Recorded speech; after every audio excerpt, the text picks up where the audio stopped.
So I want to introduce Jeff Matisoff. Now, we spent a lot of time thinking about the kind of programming that we want to share with you on this day. Steering committee starts working almost the week after this conference and puts about 11 and a half months into this.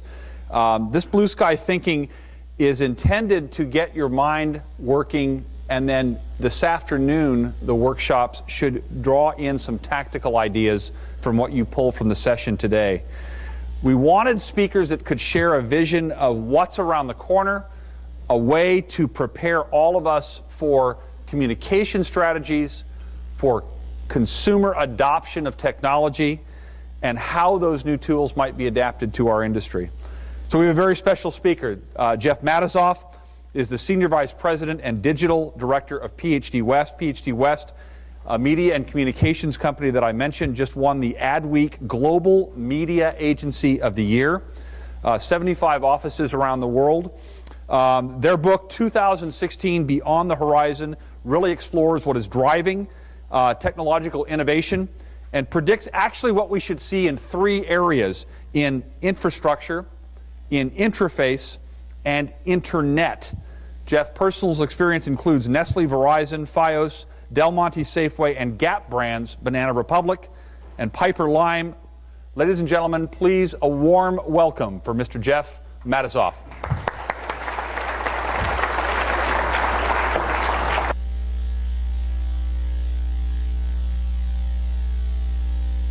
Good morning. Thank you so much. Brian mentioned Blade Runner, and that's a good one. I get Minority Report a lot also. So take that side off of your brains for right now. Think from a consumer's perspective of how much easier and how much more exciting this kind of technology is going to make our lives. And then think about from a marketer's perspective how much easier and more efficient and effective this is going to make your lives. At PhD, we wrote Beyond the Horizon to illustrate how technology has brought us closer together, even as globalization has pushed us further apart. We detail how a social and mobile approach to technology will drastically alter the relationships we currently have with brands, businesses, and even the government. And we bring to life just how dramatically the speed and scale at which we communicate, not just with each other, has accelerated, even since the dawn of email only 20 years ago. Beyond the Horizon, technology allows us to connect with our friends and family and harness our collective wisdom to make better choices. Beyond the Horizon, the advances in mobile access fuel the speed at which our social connectivity takes place. Businesses, all businesses, will be changed forever by the continuing dynamic migration to social media in all forms. Beyond the Horizon, marketers embrace strategies that aren't focused on huge launches or critical time periods, that move beyond even expensive always-on campaigns to what I call an always-available strategy, by which I mean available as on the go and available as in when and how your consumers want it. Always available marketing is powered by mobile technology and social conversation. Here's a 2-minute glimpse beyond the horizon that hints at many of the topics I'll talk about in the next half hour. The music is a little, and the Oscar nomination goes to, so feel free to hum a Call Me Maybe over top of it. Let's watch.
Before we look beyond the horizon, let's start with where we are and how we got here. Connecting Facebook with the field plow may seem a stretch, but not when you place it on a horizon of technological development that leads us to our information age. Each technological paradigm is built on top of the previous, each evolution driven by a desire to free us from constraints either physical, spatial, or time-based. But while it took half a millennium to graduate to the industrial age, and another 200 years to get us into the information age, think of the growth and progress we've experienced since we first built computers in the 70s and 80s, our networks in the 90s, and since a Harvard sophomore launched the Facebook from his dorm room a little over a decade ago. Our part of the information age is the social networking era. And while Facebook really comes to mind when you think about social media, the word social media means so much more. It's an intelligent, real-time word of mouth and PR engine amplified across any device. Social media includes every piece of content anyone ever creates about a brand or a product, whether a full-blown blog post, a two-word comment, a status update, or a hashtag, a Pinterest board, or even a Twitter feed. The interconnectivity of this content identifies a tug-of-war between your advocates and your naysayers, which marketers can augment or amplify or even remedy, right? The next era in the information age can be seen from where we are, thanks to mobile devices, driverless cars, and connected TVs. Venture capitalists expect that we will be physically merging with technology by the year 2040. Think of the adaptation marketing will require as messaging and interaction becomes even that more personal.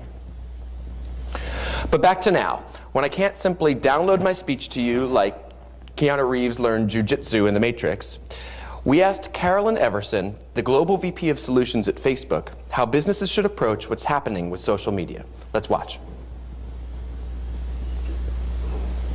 There are three things happening. The web is organizing around people, marketing is reorganizing around people, and businesses are. So what does this mean? It means businesses are thinking about social from the very beginning, not as salt if you were going to sprinkle it on top of French fries, but actually baked in right from the beginning as an essential ingredient to how businesses work. Thinking about baking your social into your business approach, not just your marketing approach, acknowledges that the consumer-driven marketplace where your consumers are always in the market for everything, and that your product, your promotion, your design, your personnel, and especially your brand ethics are easily available and play a role in a consumer's decision. And not just a consumer, 1 in every 2 people, 50% of all consumers. That's 1.2 billion consumers, meaning an infinite amount of updates, shares, likes, pins, and tweets. Pulled together, that stuff is what we call earned media, and that's always available. When we looked at 275 different business plans and the success that it gathered, we saw digital earned media, all that available stuff, as the largest driver of sales above and beyond substantial amounts of paid media. And I'm from a major media agency. My salary comes from telling you to buy more media. So this is not an easy admission. Although, okay, admittedly, 29%, not hard to sneeze at, you know, but consumers, the part that the consumers control of your marketing plan, that's 50% more nothing to sneeze at. And that part of your marketing plan that you do not control, whether your consumers are seeking out earned media or creating it, it happens on the go. 1 in 4 in the world own a smartphone. Over half of US residents, and that's even more when you think that a lot of non-smartphones can connect to the internet also. So 1 in 3 people in the US access the web via their smartphone. And for over a year, the smartphone market continues to outsell the PCs. Keith Weed, Chief Marketing and Communications Officer of Unilever, shares how one of the largest CPG companies in the world thinks about mobile. Let's watch. Mobile will have a profound impact on our industry. The first 25% of people who went online were through PCs. Of the next 75%, the vast majority will be through mobile, particularly in the developing and emerging markets, the fast growth markets. The computing power of the smartphones in the near future will be that of PCs today. Mobile growth ties directly to social. 90% of smartphone users access social networks from their phone, and their #1 activity is status updates and commenting about everything. Take the 2012 presidential election. Data suggests you saw as many status updates and comments about candidates and propositions as you did TV messages. And there were a lot of TV messages. And at the time of the 2012 elections, Facebook's mobile ad products were just in beta. So get ready for the next presidential election, coincidentally, in 2016. So let's talk about technologies that will gain traction in the next several years. And as Brian mentioned, we're going to put these into three categories, the three I's: interface, infrastructure, and internet. Starting with infrastructure. From an infrastructure perspective, we're going to be enabled to be connecting on the go more consistently and more quickly, mostly because of connectivity and hardware. Starting with connectivity. The first big change will come from fiber optics, which is completely different from cable broadband. Cable is that little black wire with the belly button cable, an in and outie, that come out of your wall and you screw into your TV. Fiber is literally a pipe that goes straight from the cable provider into your door. Verizon Fios, AT&T Uverse, even Google are the most largest players in the fiber optic space today. Why is this important? Cable internet penetration, today at 90% of homes with a consumer, facilitated digital video, games, chat, real-time information and sharing, a lot of the things that we consider the internet to be today. Can you imagine catching up on Downton Abbey through a standard modem? It would never happen. Fiber is 100 times the speed of today's broadband. Kids born in 2016 will never know what buffering means and will never see one of the spinning white wheels. What about wireless? My 4G LTE on my phone is actually faster than my broadband Wi-Fi at home. Yet while Verizon, AT&T, and Sprint all have 4G LTE networks, sorry if you're on T-Mobile, if you've tried to use it too far between the coasts, or even in downtown San Francisco, you lose reception real fast. Each telecom has massive plans to roll out 4G and beyond. By 2016, we might be amazed how quick 5 and 6 are that 4 looks turtle slow. Second piece of infrastructure is hardware, or cloudware. Right now, even with the connection speeds that we have and love, the limitation is really the hardware in your phone. So there's a race for larger memory, dual or quad-core processors, more tech in smaller devices. But just beyond the horizon, devices will focus solely on interface experiences and leave all the heavy lifting to the clouds. Amazon, especially for small to medium businesses, is driving cloud computing, in addition to Google and Apple, to a point where in 2016, it will be the default for most people's work as well as their file storage. Changes to the infrastructure are vital to get us beyond the horizon, but they don't offer us the same observable level of progress that we will see in interface. Let's talk about what our TVs and mobile screens are going to do in the next several years. The new buzzword in televisions isn't 3D, it's 4K or 8K. And that means today's television HD sets are 1080. You've heard that word. Oh, it's 1080, not 780. What that means is 1080 vertical lines of resolution in your television. I was at CES, the biggest consumer electronics trade show in Las Vegas a couple weeks, where they unveiled 8K. And that means 8,000 lines of vertical resolution. I'm a light TV watcher, but I really honestly can't wait to watch more TV on these things. Samsung, LG, and Sony all had side-by-side views and displays of both monitors. Today's best HD 1080 and then a prototype 8K. So it could even get better by the time it hits the market. You had to look at both of these and go, who would buy that piece of junk? It just looked fuzzy in a way that you wouldn't spend $25,000 to get. But they'll get more price efficient. They'll hit the market later this year. The intriguing thing about ultra-high def is that at that level of 8,000 lines of resolution, it will exceed the capability of the human eye. So viewers' brains experience it as if they are witnessing an event. Apple has Retina screens today, but that's just the beginning. Think of the clarity available to you so that the color of your wine on screen truly comes across exactly as you see the hue in the glass. Connected TVs, or smart TVs, are televisions that can access the internet directly. If you stream Netflix or Pandora or Hulu through your television without an extra box, you probably have a connected TV. How many people have one? How many people don't know?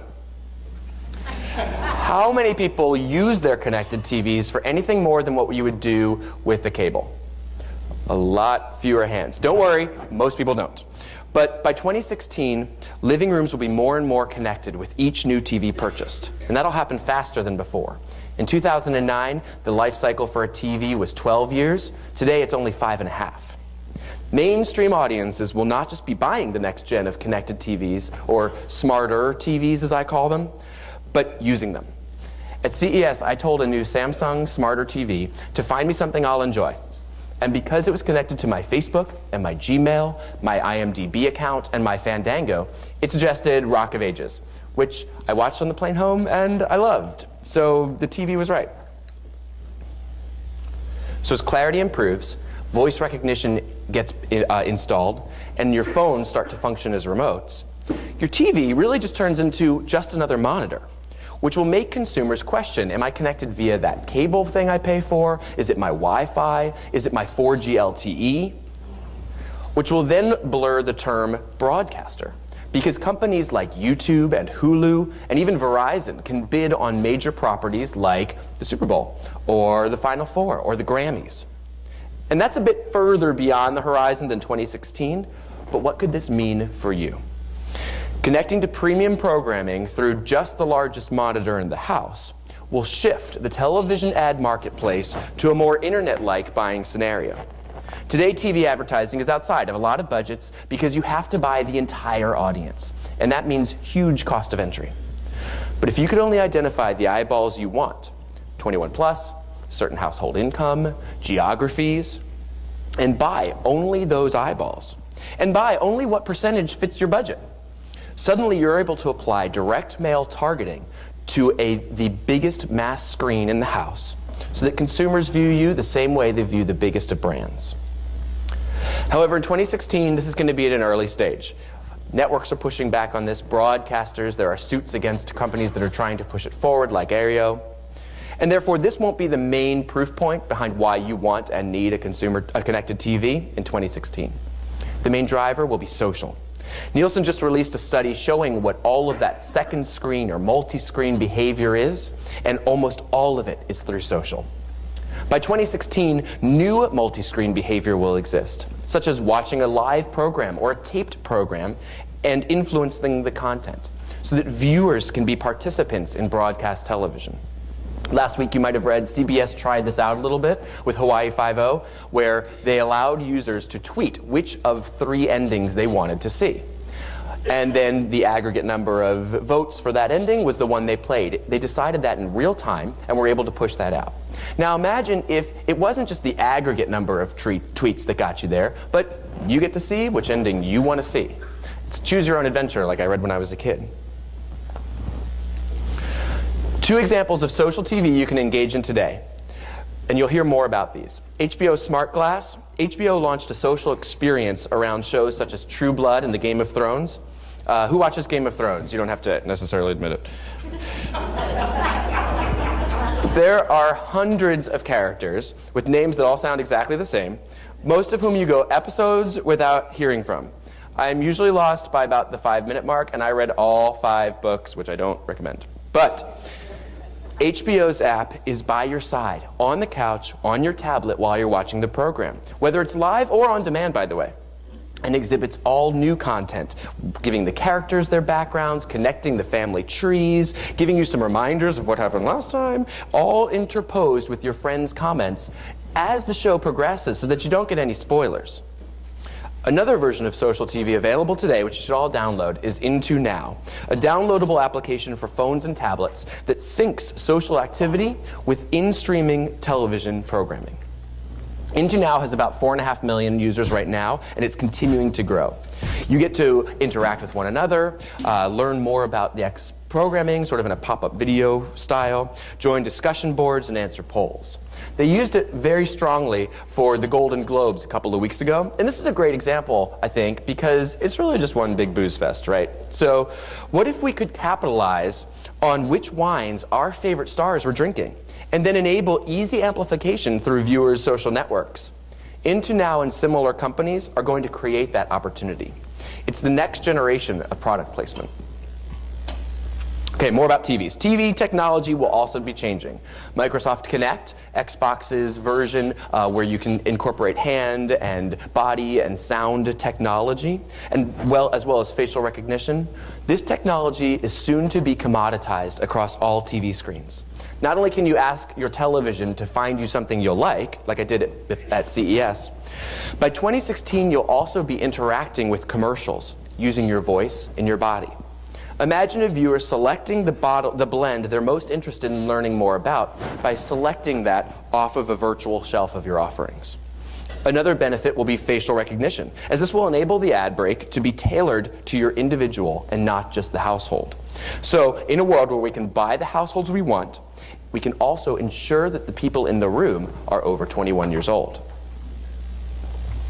And once we know who we're targeting and who specifically is in the room, the commercial content can be customized as well. Feature your Zin if it's grilling season and Dad's in the room. Feature a big fruit-forward cab if you're targeting me and it's a day that ends in Y. So this true personalization can bring scale to one-to-one direct marketing. Websites and digital ads can execute this degree of personalized advertising today. So start learning about that, because as technology rolls out, it's those same tenets that will work across platform.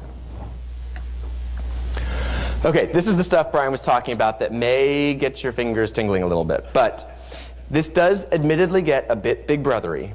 But there are patents filed from both Google and Nokia to utilize background noise and tonality to help your devices decide which ad is most relevant to you, even based on words overheard in the background. So if your TV overhears a hint to what is hitting the grill tonight, if it's shrimp, feature one ad. If it's steak, another one is featured. And while we've passed Orwell's year of 1984, this technology isn't too far in the future. Apple's Siri already knows when you're frustrated or upset and can admonish you for your cheekiness. Speaking of Siri, smartphones have crossed the tipping point. We've talked about that. And tablets are already at 30% penetration. I don't know if you've seen Mary Meeker's presentation about how technology gets adopted, but there's this one chart that's, the iPhone was adopted like this. And then when she overlays the iPad on top of it, the adoption of iPhones goes like this, and iPad is way up here. Fastest adopted technology of ever, and it is going to continue. And along the way, we're going to continue to reinvent what we all think about as content or devices, and we redefine those words I keep talking about, mobile and social. Tablets function as a second screen, but they're also their own screen. And that screen behaves like every other type of media and content imaginable, whether books or movies, CDs, billboards, card games, or personal organizers. The flexibility and opportunity with tablets is really a case of us building the plane as we're flying it. Consumers and media owners are constantly iterating how content is delivered and how content is consumed. Okay, infrastructure and interface, our first two eyes, combine to give you some hints of what smart devices will look like beyond the horizon. And while release to release, the differences of your favorite either Android or iPhone may not seem that great or that different. If you look just 5 years ago to when the first iPhone was invented, we didn't have FaceTime, we didn't have Siri, we didn't have 4G or panoramic cameras. In terms of what additional capabilities might be in the iPhone 9, I'm going to touch on a few that I think might be most interesting to the direct-to-consumer marketplace. NFC, Near Field Communication, is a game changer and will do more to revolutionize communications over the next 5 years than anything else. This is the same type of technology that Fast Track uses in the HOV lanes, except it only works at distances of 4 inches or less. At CES, I saw proof points for NFC that went beyond payments and easy sharing to include wireless one-touch speaker setup. Just touch your device to a speaker to start playing music, and when your friend wants to play DJ, all she has to do is tap her device, and suddenly we hear her jams. What about the car? If you touch it to your auto, then suddenly you know how dirty is your oil? How low are my tires? And do I really need to go to the car's manual to figure out what that symbol means? Phones have gone manual free, cars are next. And my personal favorite of what I saw at CES, refrigerators that know how low you are on milk, what you need to complete the recipe you're planning for dinner, and can incorporate coupons and promotions from nearby stores. Imagine what the connected wine fridge will tell me. I probably don't want to know. NFC enables checking in on Facebook or Foursquare without opening an app, searching for your location, having to verify the address, because NFC ensures you're only 4 inches from that spot. By 2016, brands like yours will have helped to convince consumers that checking into most points automatically is worth opting in, thanks to the reviews and offers, additional information, and content they receive. And the rewards for consumers go beyond deals and offers. Think of the time saved during an increasingly personalized tasting experience if your hosts are already accessing their guests' order history, preferences, shipping location, before the first taste has even been poured. PhD and one of my big clients, Safeway, have tested an early version of this technology through Foursquare. Safeway was focused, honestly and truly, in Q4 on bringing more people into the wine aisles during the holiday season and wanted to send incremental foot traffic. So first we used Foursquare and NFC to bring people into the store. And then as we got them there, we directed them to the wine section for special offers that they could only receive by checking in. Scale is low. It's not talking about hundreds of thousands of people on Foursquare. But even with the scale on Foursquare today, we were able to see noticeable increases into the aisles that and then use of the promotion. For those of you who participate in tastings held at your winery or other events, Pico projectors are a small, powerful projector that you can, it's about like this big, probably no bigger than this mouse thing, without having to carrying a big projector, right? And soon this technology will be included in smartphones. Now combine that with the video recorder that is also on your smartphone, and suddenly one taster's exuberant reaction to your wine can influence the next person to come along. By 2016, our devices will understand what we need and serve up the right information, connecting us even more closely to our world. We've all met Siri, and I honestly believe that while Siri isn't a lot to scream about right now, the artificial intelligence revolution will point to Siri as the beginning. Connecting and combining the data your phone already has literally at your fingertips, will take care of all the small stuff. To quote the book, it's all small stuff. Today you can remind yourself to get a bottle of wine before coming to my dinner party. And Siri can kind of even manage to tell you when you're walking past a liquor store that has that promotion you wanted to remember. But let's talk about beyond the horizon. Siri will be connected to your Facebooks and mine, so she knows I'm braising short ribs. And she also knows that I've just been up to Mendocino for a weekend thanks to Tripadvisor. And so she navigates your walk to my house past a specific local wine cellar with a great selection of Mendocino's inns. And to take it one step further, on your way home, Siri checks in with your loved ones, changes your route slightly to include a stop for ice cream, toilet paper, and another stop at that wine store because your connected wine fridge told me you're empty. And if you're counting, that's at least 11 distinct marketing opportunities in just that one example. Siri will become indispensable. And if you're a Droid boy like me, then you should be keeping up with Google Now, which incorporates all the new releases of Google's beta response to Siri, Magil. Hopefully there are some nerds like me grinning about the name Magil. That's right, Magil Roddenberry, wife of Star Trek creator Gene Roddenberry. But more relevantly, and I like this one, the ultimate virtual assistant. She was the voice of the ship's computer. Organic light emitting diodes, or more frequently known as OLEDs. Screens like these will be available later this year, but they'll be available at a price that we can all associate with by 2016. And not just as TV screens. It's a screen that you can squish or manipulate that gives you brighter imagery, darker darks, and richer visuals than current TVs, all at only a quarter of the energy used by your current screens. As a winemaker, imagine being able to replace your current paper label with a small, beautiful one that produces video images. You could share a fabulous story about the vineyard or the vintage where the grapes were produced. That's probably beyond the horizon in terms of costs, but in 2016, maybe it accompanies the finest selections from your library. Augmented reality, which is already in the marketplace, will get a boost as well. AR overlays digital content on top of what your phone can see thanks to its camera. A great example of augmented reality today is part of the Yelp app. If you haven't tried this, they call it the monocle button up in the top right of your screen. And if you hold your phone up in front of you, and it shows you nearby restaurants, what their ratings are, how far it is, and then some of the tips and reviews as well. Maybe an example tomorrow might occur in your tasting room. Aiming someone's phone at a specific bottle might bring to view all of your releases with layers and layers of content, not to mention arrows directing the consumer to where in the room that other bottle lives. This one is my must-have. I can't wait. How much more powerful is your tasting room with a bit of hardware that combines augmented reality and Siri or Magil? These are Google Glasses. There's a lot of buzz about next year's hottest new gadget, which gets us not so far away from that idea I spoke about, where we are physically merged with technology by the year 2040. Last one, e-coupling. The latest technology is powering devices wirelessly through radio waves. So ice buckets become a thing of the past. Your sales force can plan on serving chilled wines without worrying about where the nearest outlet is going to be or do I have a long enough extension cord. Third eye, zeroing in on the end. Internet. You think you know the internet, but it is about to change. HTML5 has already changed the web experience, providing an app-like experience. If you haven't already thought about revitalizing and reimagining what your website looks like in HTML5, your consumers are about to insist that you do. Consumers are already increasingly more likely to forget all about you if they see the Adobe, you don't have Adobe, please download this now bug, and they will move right to your competitor that has access for all devices. Last week, you may have heard about Facebook's announcement about social graph search. Your social graph is the map of everyone you connect to through Facebook and all the conversations, links, and content that you share with them.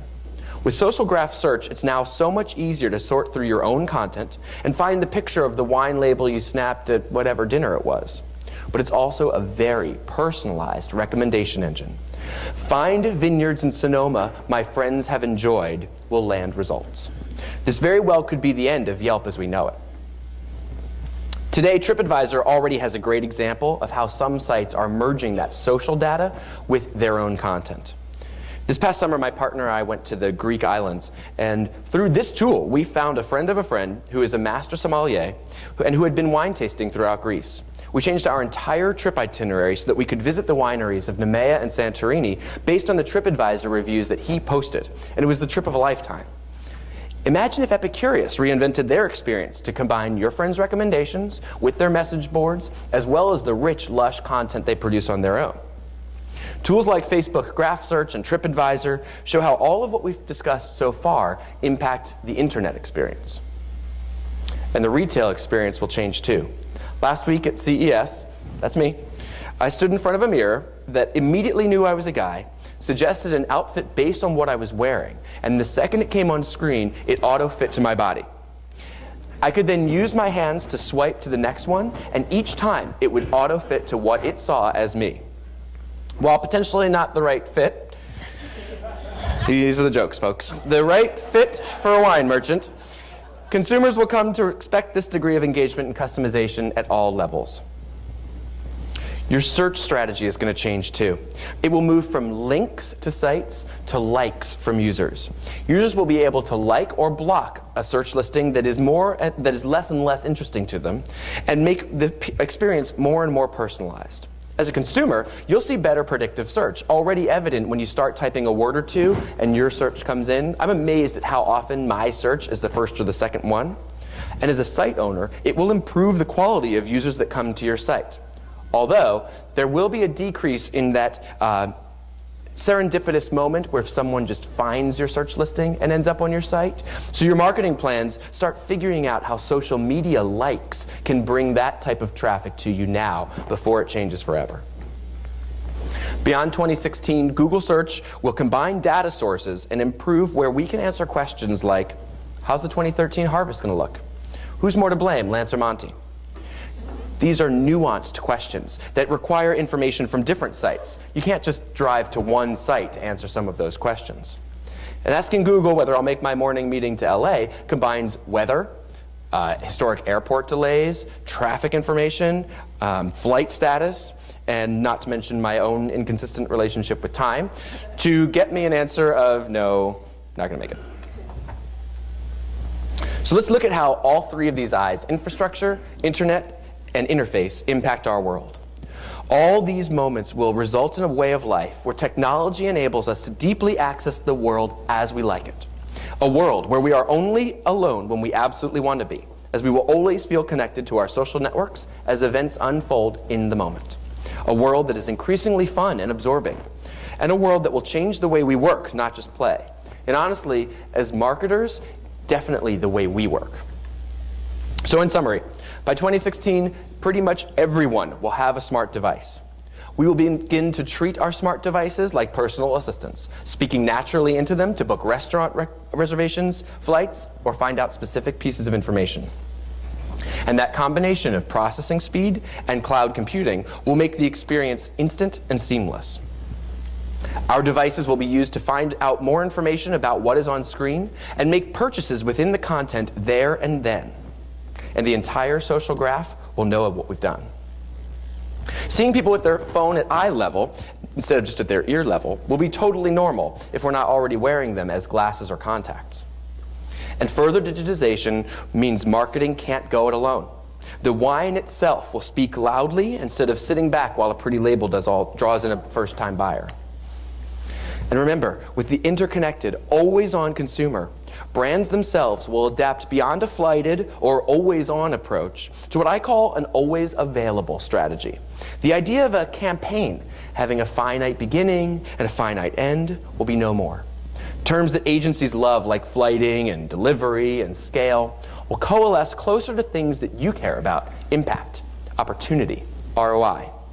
I can tell you very honestly and specifically that my part of the world, the media agency, is both terrified and ignited by this.